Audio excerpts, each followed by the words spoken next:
for Belleville. As the Spirit break it out on the far side, Anthony Camara over the line and chips it into the corner. Austen Brassard backhands it around, and Jordan Subban will give it away behind the net.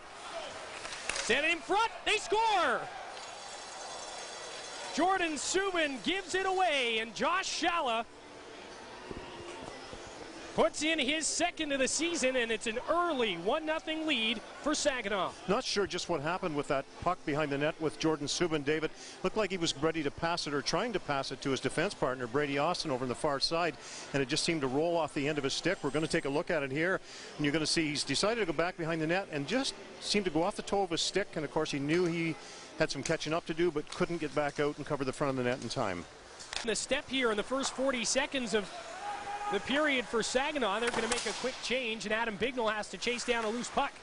Little flip, knocked down by Trocheck in front of the net. There's a backhand, scores! Anthony Camara on the backhand. Off another turnover. It's 2-0 Saginaw on for the second period in a row.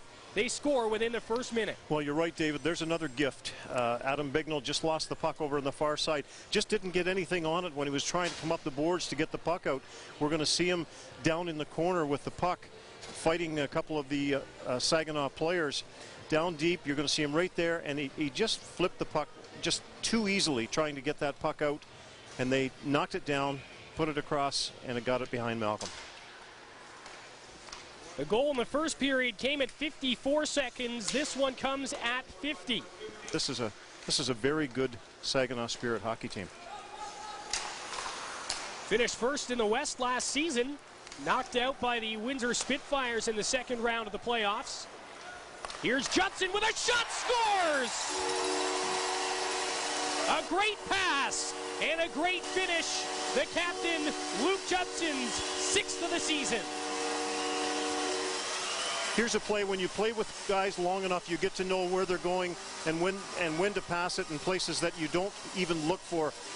We know how good a passer Brendan Gauntz is. He comes across the blue line here, and he's not even looking at Luke Judson, and there he puts it right on his stick, and Luke makes no mistake. What a great pass by Brendan Gauntz. He has just become such a rounded player. To O'Connor, and he'll play it all the way around. Austin will grab it, though, behind the net, and he's got Curtis on a breakaway. Great feed for Michael Curtis. Scores! Michael Curtis finishes off a beautiful pass. He's got his 3rd of the season. Belleville have tied the game at 2. From up here, David, we could see Michael Curtis taking off, and I hope we get, there's Brady Austin coming. He sees him way back there, just waits for him to get in the spot where he can put it right on his stick, and he did. And Michael Curtis made no mistake. Great pass by Brady Austin on the breakout. Saw him all the way there. Another good shot of it. Michael Curtis, nice goal. Good play in front, kicked away by Subban, and getting spin around was Moutry. Back to the right point it comes, no shot yet. Trocheck across for Young. He'll snap one on and scores. A wrist shot from Dalton Young, just his 2nd goal of the season. And the Spirit back in front on a nice shot from the defenseman. This was an outstanding passing play deep in the Belleville zone. They just found Young, found the open guy, and that was just a shot that just simply beat Malcolm, and Malcolm come out to take down the angle as well. Good pass across. There you're going to see the pass coming across to Young right there, walks right in. Malcolm's right where he wants to be. Young just labeled that shot, and that was a tough stop for Malcolm to make. Side, and now at the point for Shaw. He'll fire, got a tip, and a good save by Galansky. Austin with a tough angle shot, also turned away. Bulls will score!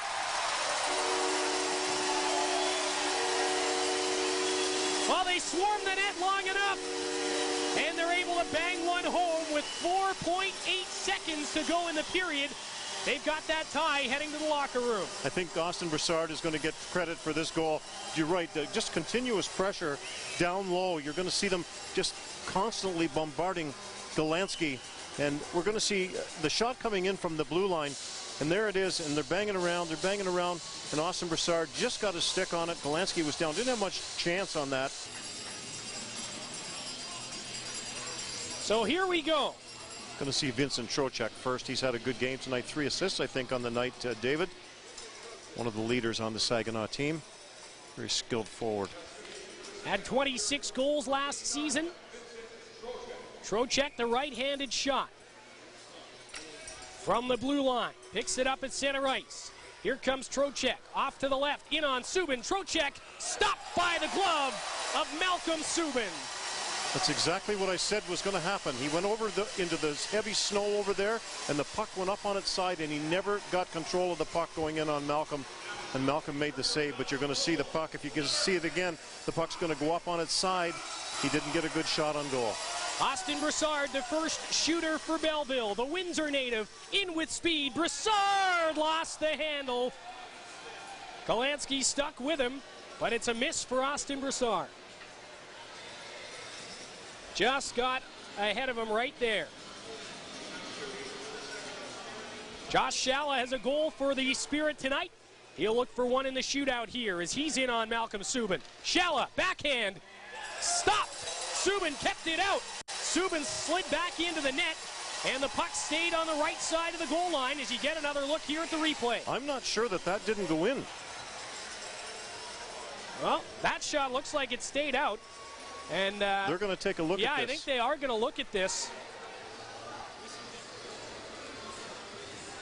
When we eventually saw the puck, it was in front of Malcolm, but it disappeared for a few moments, and Shalla was pretty convinced that it crossed the line. Well, we'll have to see again as they're looking at it down in the video room. It's going to be hard to tell with different angles if this puck went in. Well, here's the behind the net shot, and well, you don't see it cross the line. You don't see it from there. And it was called no goal at first. He was right on the line too, wasn't he, the referee?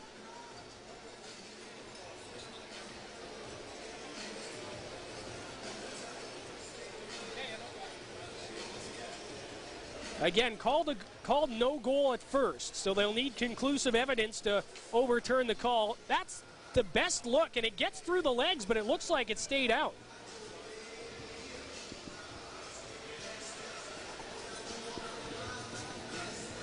Because the shot does slide between the legs of Malcolm Subban, but you never see it cross the goal line. Referee is off the phone, and it is no goal. So they get the call right after a number of looks. Saginaw 0 for 2, and Belleville send their captain, Luke Judson, out to try and put them ahead. Referee Scott Ferguson over at the Saginaw bench just explaining to Todd Watson what was seen by the video review panel.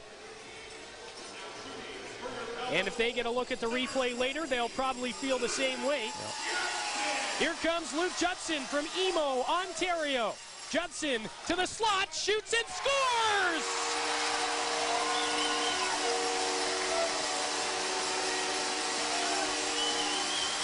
Well, that's tough for Galansky because he got a pad on it and it just rolled across the line. Luke just had some little bit of extra on the puck. Here's John McFarland. Needs to score to keep the game alive. McFarland stopped by Subban. Belleville win it in a shootout. They have won 4 games in a row and are 8-2 at Yardman Arena. What a game we've been treated to tonight. 4-3 the final score as the Bulls win. And you get a look here at the game-winning save from Malcolm Subban.